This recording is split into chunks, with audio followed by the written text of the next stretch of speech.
It's been very, very intensive, and certainly in my experience of any other involvement in exercise like this, I've never gone into a level of detail where even when I answered questions that I thought were satisfactory, there was further questions came up from the SFA. So I think they took it to a level of depth I think that's probably never ever been done, certainly in Scotland. In fact, possibly I'll go as far as saying in the world. I'm probably the most interrogated director of a football company.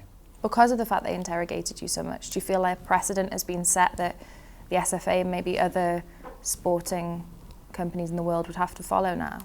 I think there's two answers to that. I think the one is that the level of detail they went into with me, I think was exceptional, will probably remain exceptional, because there was a lot of allegations in the press which caused issues to be raised, which I think were very peculiar to my circumstances.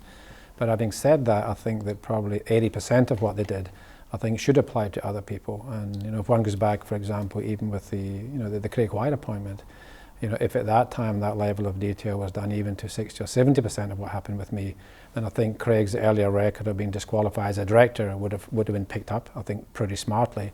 And Craig would never have owned the company in the first place. So I'm really hoping that the SFA and other football authorities learn from this experience and apply it not only to me, but just make it a far higher general standard, I think, across the football world.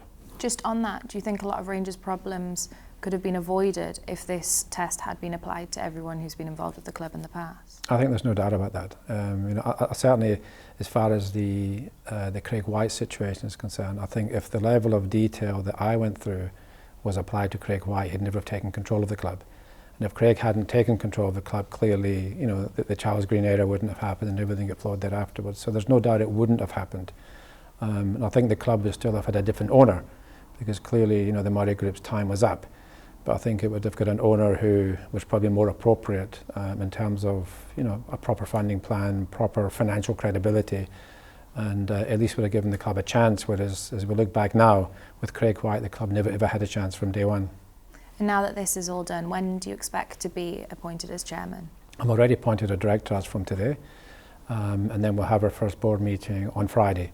And then Paul, who I think, as you know, has stood in as interim chairman, Paul will resign on Friday, and I'll be appointed chairman on Friday. What would you have done if you hadn't passed the fit and proper persons test? Did you have plans in place for that? Not really plans. I think what would have, first of all, I've always approached this on the basis that from my own knowledge of what the requirements were, I always assumed I would pass, and I never had any doubt I would pass, even though I had to go through the process. So my plans to that extent were always based on success. But I think, as I made clear in the interviews I gave when I was here about 2 months ago, what would be different if for some reason I didn't pass, then the level and intensity of investment I would put into the club would not have been the same. My view, even going back to the discussions, a year and 2 years ago, was always I would make significant investment only if I was involved in the board and in fact chairman of the board. So while I would still have supported the club, the level of ongoing support without my active activity certainly would have been a lot less. Now that you are in place, what can the fans expect? Well, I think what the fans can expect is that if you look at what we are all trying to achieve in the board, and I think this is what makes Rangers different from what it's been over the last couple of years, it's got a bunch of like-minded individuals who are determined to make the operational changes and put up the financial commitment to get Rangers back to where it should be. Where is that? I think what we want to see is Rangers competing with Celtic on a regular basis to win the Premier League. We want Rangers to, as a minimum, be playing in the Europa League and getting bonus years when we get into the Champions League. But in order to do that over the next couple of years, it's going to require funding, I think, at levels way beyond what you can expect the fans through season tickets and even the support of the retail operations to provide. Therefore, there is going to have to be a fairly, I think, significant funding gap coming from shareholders over the next couple of years to get us there. So, with regard to that, are you planning on having things put in place in the next couple of weeks to help with that? Yeah, there's a short-term funding issue that we're putting in place immediately. And then there's a more long-term plan where I think the fans are already aware that I think we have to have a rights issue. There's a proper funding plan we've got to get through. We're working on these figures at the moment. And that would happen over the next couple of months, because it's a more formal process where one's got to issue prospectuses, one's got to go to shareholder meetings. So I think now that I am on board, I think we can start to put these plans in place. So within the next couple of months, we should see Rangers in a far more robust financial position than it is at present. You said you're staying until Sunday. What are you going to be working on with the board up until that point, or maybe the board in the short term, what are they going to be working on? Well, what I'm really doing is information gathering, if I can put it that way. One of the undertakings that I gave to the SFA was that while they were going through this due diligence process, that I would not become involved in the club in any way whatsoever. In other words, not be seen to be a shadow director.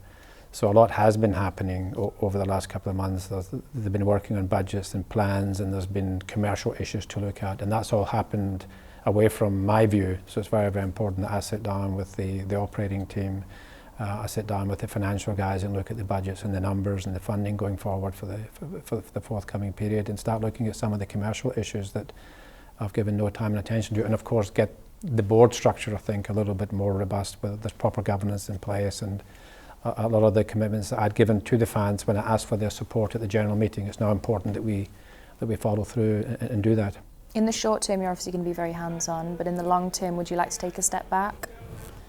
I think long term, I would like a situation where I'm attending 4 board meetings a year, where really it's about governance. We've got proper executives running the business, and our job is to make sure that the business is properly funded, that the funding plans make sense, the football strategy makes sense, and let the operational board and the operational directors get on with running the business. So I think for the balance of this year, I'll be a lot more involved just because of what we've inherited, because of the lack of structure. You know, we're looking at a management structure. We're going to need new players, we need new executives. So there's quite a lot, I think, that I'm going to have to give my attention to. But I would imagine within about 6 months, or as we go into 2016, I would expect to see a far more stable structure where I could come over 4 times a year for formal board meetings, and then the rest of it would be depending on the games. Like I used to come over if there's a Champions League game against Manchester United or Barcelona. I'd come over and bring the kids for these kind of big glamour games, and hopefully when we do get back there one day, I'll be doing the same. So because of that, do you propose to bring in an executive team quite soon? I think it is one of our priorities. I think the club has been fairly rudderless from an executive point of view, and it is important there's a strong executive in place that understands the business, and if we're going to invest and grow the business, it has to be invested in sensibly. So it is important that we get the right management team with the right credentials and the right value system to take the club forward. It's not only on the footballing side, a lot has to happen in the non-footballing side of things as well. Have you got a timescale to bring a chief executive in, and do you have anyone in mind for that role?